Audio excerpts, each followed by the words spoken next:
আগের কয়েকটা ভিডিওতে আমরা রিফ্লেকশন বা প্রতিফলন নিয়ে কথা বলেছি। প্রতিফলনের ক্ষেত্রে আলোকরশ্মি একটা পৃষ্ঠে বাধা পেয়ে ফিরে আসে, আর পৃষ্ঠটা যদি মসৃণ হয় তবে আপতন কোণ সমান হয় প্রতিফলন কোণ। প্রতিফলন কোণ আর আপতন কোণ সমান হয়, আমরা এটা আগেই দেখেছি। আর এই দুইটা কোণ অভিলম্বের সাপেক্ষে পরিমাপ করা হয়। এখানকার এই কোণ সমান হবে এখানকার এই কোণ। আগের কয়েকটা ভিডিওতে আমরা এসব শিখেছি। এই ভিডিওতে আমরা দেখব যে আলো যখন পৃষ্ঠ হতে ফিরে না এসে অন্য একটা মাধ্যমের মধ্য দিয়ে যেতে শুরু করে তখন কি ঘটে। এক্ষেত্রে আমরা রিফ্র্যাকশন বা প্রতিসরণ নিয়ে কাজ করব। রিফ্র্যাকশন বা বাংলায় প্রতিসরণ। প্রতিসরণের ক্ষেত্রেও আলো দুইটা মাধ্যমের বিভেদ তলে এসে পড়ে। আমি এবার প্রথমে অভিলম্ব এঁকে নিই। আমি এবার নিচ পর্যন্ত অভিলম্ব টানলাম। ধরে নিচ্ছি একটা আলোক রশ্মি এই বিভেদ তলে এসে পড়ছে। আপতিত রশ্মিটা থিটা ওয়ান কোণে এভাবে আসছে। এক্ষেত্রে কি ঘটবে? ধরে নিচ্ছি উপরের মাধ্যমটা হলো ভ্যাকুয়াম বা শূন্য মাধ্যম। ভ্যাকুয়ামে আলোর দ্রুতি সবচেয়ে বেশি। ভ্যাকুয়ামের মধ্যে বায়ু নেই, পানি নেই, কোনো কিছুই নেই, তাই এখানে আলোর দ্রুতি সবচেয়ে বেশি। আমরা ধরে নিচ্ছি এখানকার এই মাধ্যমটা হলো পানি, এটা হলো পানি, এখানকার সবটাই শুধু পানি, আর উপরে এখানে সর্বত্রই ভ্যাকুয়াম। এক্ষেত্রে কি ঘটবে? আসলে এটা একটা অবাস্তব অবস্থা। আমরা জাস্ট ধরে নিচ্ছি যে ভ্যাকুয়ামের নিচ দিয়ে পানি যাচ্ছে। আমরা এই ধরনের ঘটনা সাধারণত প্রকৃতিতে দেখি না। একটু চিন্তা করলেই বুঝবেন পানির উপর কোনো চাপ না থাকলে এটা বাষ্পীভূত হবে। তবে যুক্তির খাতিরে আমরা এটা ধরে নিচ্ছি যে এখানে এটা এমন একটা মাধ্যম যেখানে আলোর গতি কম। এখানে যা ঘটবে তা হলো এই রশ্মিটা তার দিক পরিবর্তন করবে। এই রশ্মিটা এদিক বরাবর না চলে বরং কিছুটা বেঁকে যাবে। রশ্মিটা একটু বেঁকে যাবে, এদিক বরাবর যাবে, এটা এভাবে যাবে। আর এখানকার এই কোণটা যেটা হলো θ2, সেটাকে বলা হয় প্রতিসরণ কোণ বা রিফ্র্যাকশন অ্যাঙ্গেল। এটাকে অ্যাঙ্গেল অব রিফ্র্যাকশনও বলা হয়। এখানকার কোণটা হলো আপতন কোণ আর এটা হলো প্রতিসরণ কোণ নিচেরটা, এবং এগুলো মাপা হচ্ছে অভিলম্বের সাপেক্ষে। এই দুইটা কোণ কিভাবে সম্পর্কিত বা এরা কিভাবে এই দুইটা মাধ্যমে আলোর বেগের সাথে সম্পর্কিত তার সমীকরণ আছে। আর আপনি মনে রাখবেন যে আপনি কখনো পানির উপর ভ্যাকুয়াম পেতে পারেন না, কারণ এর উপর কোনো চাপ না থাকলে পানি বাষ্পীভূত হবেই। বিভিন্ন মাধ্যমে আলোর বেগের সাপেক্ষে এই কোণগুলো বের করার ম্যাথে যাওয়ার আগে আমি আপনাদেরকে একটা স্বচ্ছ ধারণা দিতে চাই যে কেন আলোক রশ্মি বেঁকে যাবে। আলোক কিভাবে কাজ করে সেটা আমি এখানে বলছি না। এটা আসলে দৃষ্টিগ্রাহ্য বৈশিষ্ট্যের চেয়েও বেশি কিছু। আমরা যখন আলোর উপর আরও ভিডিও বানাবো তখন আপনার কাছে এটা বেশ কনফিউজিং মনে হবে যে কখনো আপনি এটাকে রশ্মি হিসাবে চিন্তা করছেন, কখনো করছেন তরঙ্গ হিসাবে, আবার কখনো চিন্তা করছেন ফোটন হিসাবে। কিন্তু আপনি যখন প্রতিসরণ নিয়ে চিন্তা করবেন, আমি এটাকে আসলে কোনো ধরনের যানবাহন হিসাবে চিন্তা করতে চাই। আমি অনুমান করে নিচ্ছি যে আমার একটা কার আছে, আমি একটা কার বা গাড়ি আঁকছি। আমরা গাড়ির উপরের অংশটা দেখছি, এখানে যাত্রী বসে আর চারটা চাকা আছে। উপর থেকে এরকম দেখছি, ধরলাম যে এটা একটা রাস্তা দিয়ে চলছে। গাড়ির চাকা রাস্তার উপর দিয়ে এমনভাবে যাচ্ছে যে এটা খুব এফিশিয়েন্টলি চলতে পারছে। এটা একটা সীমার কাছাকাছি চলে এসেছে যেখানে রাস্তা শেষ হয়ে গেছে। এরপর গাড়িটাকে কাদার উপর দিয়ে চলতে হবে। এটা এখানে কাদার উপর দিয়ে চলবে। কাদার উপর গাড়ির চাকার ট্র্যাকশন ভালো হবে না, তাই গাড়িটা খুব দ্রুত চলতে পারবে না। এক্ষেত্রে কি ঘটবে? ধরে নিচ্ছি যে গাড়িটার স্টিয়ারিং হুইল ঘোরানো হচ্ছে না, কারটা সোজা এদিকে যাবে। গাড়ির কোন চাকাটা প্রথমে কাদায় পৌঁছাবে? এখানকার এই চাকাটা প্রথমে কাদায় পৌঁছাবে। তাহলে কি ঘটবে? কিছু সময় পর গাড়িটা এখানে আসবে। গাড়ির এই চাকাগুলো এখনও রাস্তার উপরে আছে, এই চাকাটা কাদায়, আর এই চাকাটা কাদার একদম কাছে আছে। এখন এই অবস্থায় গাড়িটা কি করবে? আমরা ধরে নিচ্ছি যে এই সিমুলেশনটা করার পুরো সময় ইঞ্জিন একইভাবে চলছে এবং চাকাগুলো একই দ্রুতিতে ঘুরছে। এরপর হঠাৎ করে যখনই এই চাকাটা কাদায় উঠে গেল তখনই এর দ্রুতি কমে যাবে, এই চাকার গতি কমে যাবে। কিন্তু এই চাকা দুটো এখনও রাস্তায় আছে, এগুলো এখনও দ্রুত গতিতে ঘুরবে।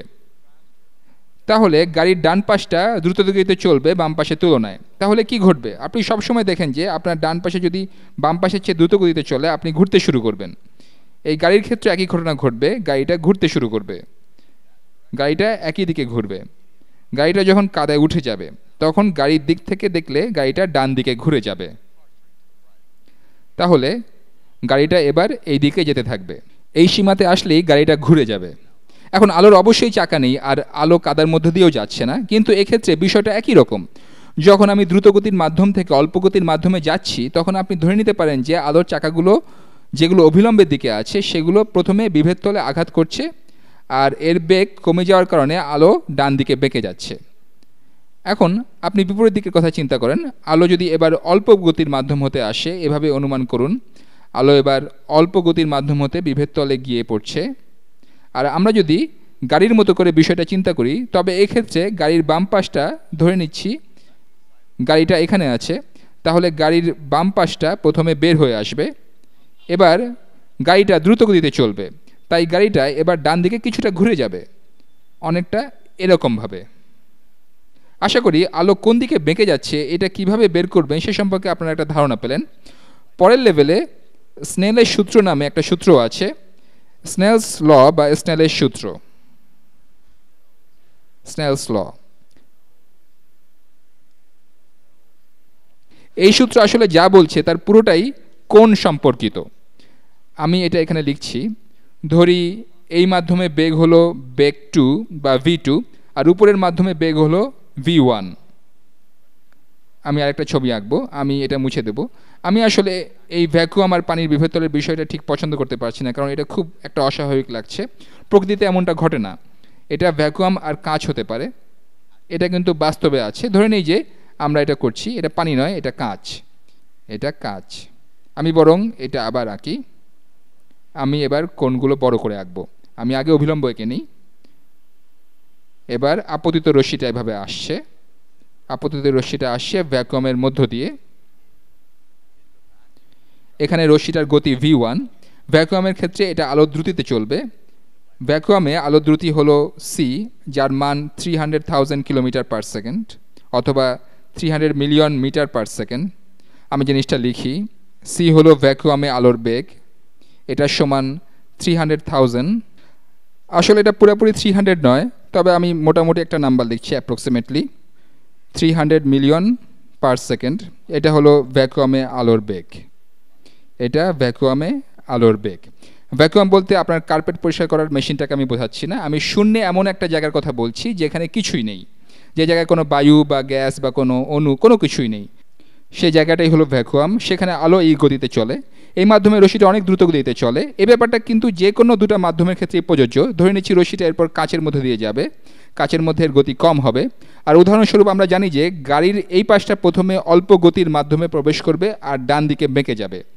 রশ্মিটা এই মাধ্যমে তাহলে এভাবে যাবে। এখানে বেগ হলো v2। আপনারা যদি এটাকে একটা ভেক্টর হিসাবে দেখতে চান, তবে এই ভেক্টরটা ছোট করে আঁকা উচিত। v2 হবে এরকম, আর আপতন কোণ হলো θ1 এবং প্রতিসরণ কোণ হলো θ2। আর স্নেলস ল বা স্নেলের সূত্র আমাদের বলে যে v2 আর সাইন সোকাটোয়া এর কথা মনে রাখবেন, এটা ত্রিকোণমিতির বেসিক ফাংশন। v2 আর প্রতিসরণ কোণের সাইনের অনুপাত সমান হবে, এটা সমান হবে v1 আর আপতন কোণের সাইনের অনুপাত, সাইন অফ θ1।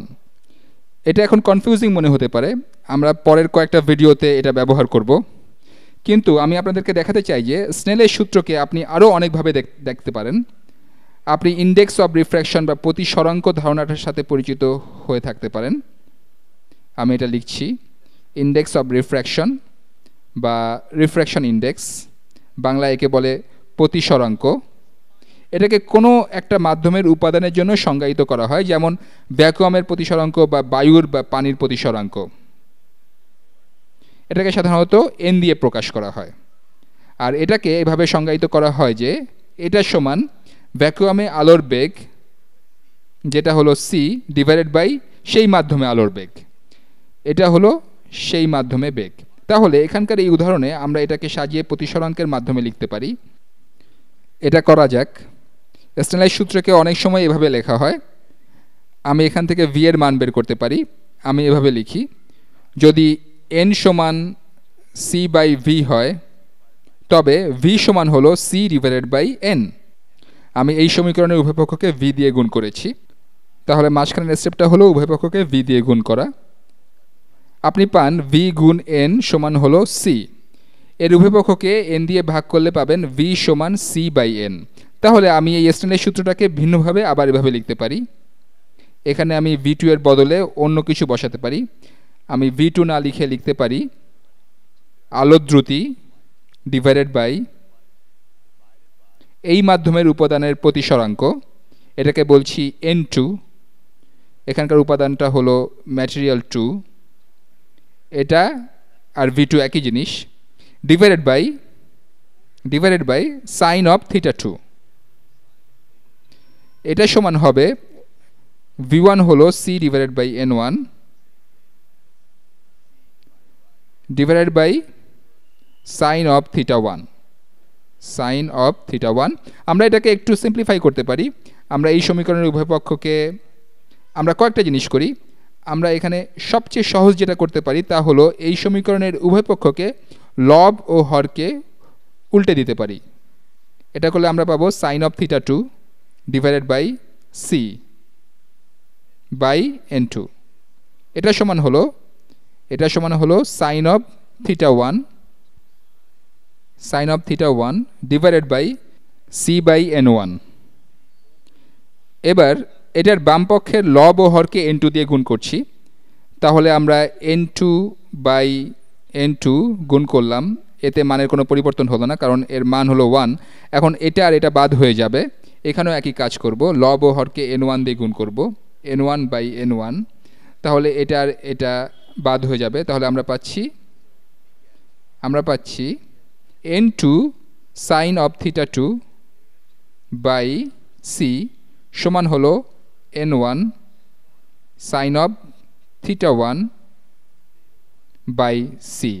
এখন এই সমীকরণের উভয় পক্ষকে c দিয়ে গুণ করলে আমরা স্নেলের সূত্রের এরকম রূপ পাই, যেটা কোনো বইতে আপনি দেখবেন। এটা হলো অল্প গতির মাধ্যমের বা দ্বিতীয় মাধ্যমের প্রতিসরাঙ্ক গুণ প্রতিসরণ কোণের সাইন সমান হলো প্রথম মাধ্যমের প্রতিসরাঙ্ক গুণ আপতন কোণের সাইন। তাহলে এটা হলো স্নেলের সূত্রের আরেকটা রূপ। আমি এটা কপি করে পেস্ট করব। আমার মনে হচ্ছে এটা আপনাদের কাছে কনফিউজিং মনে হতে পারে, বিশেষ করে আপনারা যারা এটা প্রথম দেখছেন। আমি এটা পরের কয়েকটা ভিডিওতে প্রয়োগ করব। আমি এটা নিশ্চিত করতে চাই যে আপনারা এটা স্বাচ্ছন্দ্যের সাথে ব্যবহার করতে পারছেন। এগুলো আসলে স্নেলের সূত্রের দুইটা ভিন্ন রূপ। একটা সরাসরি বেগের সাথে জড়িত, এটা হলো বেগ আর প্রতিসরণ কোণের অনুপাত। আর এখানে প্রতিসরাঙ্ক ব্যবহার করা হয়েছে। প্রতিসরাঙ্ক আসলে ভ্যাকুয়ামে আলোর বেগ আর ওই মাধ্যমে বেগের অনুপাত। কোনো মাধ্যমে আলো যদি অনেক ধীরগতিতে চললে এই v এর মান ছোট হবে। এটা ছোট হলে n এর মান বড় হবে। আমরা এখানে একটু দেখি, আমরা পরবর্তী ভিডিওটার দিকে এখানে একটু দেখি। এখানে বিভিন্ন পদার্থের প্রতিসরাঙ্কের মান দেওয়া আছে। ভ্যাকুয়ামের জন্য প্রতিসরাঙ্কের মান হলো 1, কারণ ভ্যাকুয়ামের ক্ষেত্রে প্রতিসরাঙ্ক হলো c ডিভাইডেড বাই সেই মাধ্যমে আলোর দ্রুতি। ভ্যাকুয়ামে যেটা হবে c, তাহলে এটা সমান হবে 1। এই মানটা এখান থেকে এসেছে। বায়ুর ক্ষেত্রে দেখবেন যে এখানে আলোর দ্রুতি সামান্য কম, অর্থাৎ এই সংখ্যাটা সামান্য ছোট হবে ভ্যাকুয়ামে আলোর দ্রুতির তুলনায়। তাই বায়ুর ক্ষেত্রে এই মানটা ভ্যাকুয়ামের মানের কাছাকাছি। এরপর হীরার মধ্য দিয়ে আলো আরও অনেক ধীরে চলে। ভ্যাকুয়ামের তুলনায় হীরাতে আলোর দ্রুতি অনেক কম। আজ এখানেই শেষ করব। আমরা আরও কয়েকটা ভিডিওতে স্নেলের সূত্রের কিছু উদাহরণ করব। আশা করি আপনারা প্রতিসরণের প্রাথমিক ধারণাটুকু পেয়েছেন। পরের ভিডিওতে আমি এখানকার এই ছবিটা ব্যবহার করে আপনাদেরকে দেখাবো যে কেন এখানে মনে হচ্ছে যে স্ট্রটা বাঁকা হয়ে গেছে।